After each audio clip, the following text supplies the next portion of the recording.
Hai, Assalamualaikum rakan-rakan online. Jom teman Mama hari ni buat roti boy. Bahan-bahan yang Mama guna sangat senang. Ni kopi 3 dalam 1. Mama masukkan 3 sudu air. Make sure air suam tau. Lepas tu boleh kacau macam dalam video ni. Kacau bagi larut ya. Lepas tu Mama guna 80 gram plantain dan 60 gram gula halus. Tapi kalau korang ada butter lagi bagus lah. Sebab kat rumah Mama ni ada plantain je. So Mama guna plantain lah. Guna apa yang ada. Kacau sehingga sebati macam dalam video ni. Bila dah sebati semuanya, Mama masukkan sebiji telur dan kacau macam dalam video ni. Kemudian boleh kita campurkan lah yang kopi kita bancuh tadi. Lepas tu kita kacau bagi dia larut semua.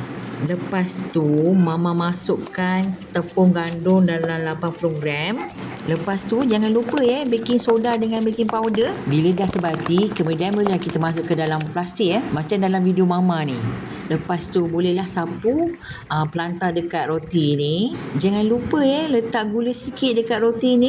Lepas tu bolehlah korang potong. Macam Mama suka potong macam ni. Kemudian adunan kopi tadi tu bolehlah kita letak dekat atas roti ni. Macam dalam video Mama ni memang tak ada seni langsung lah. Make sure oven korang tu korang kena panaskan dulu. Api atas bawah. Suhu dalam 170 selama 10 minit. Lepas tu bolehlah korang bakar roti ni dalam 15 minit. The moment of truth. Tara, korang jangan lupa try resipi Mama ni. Bye bye.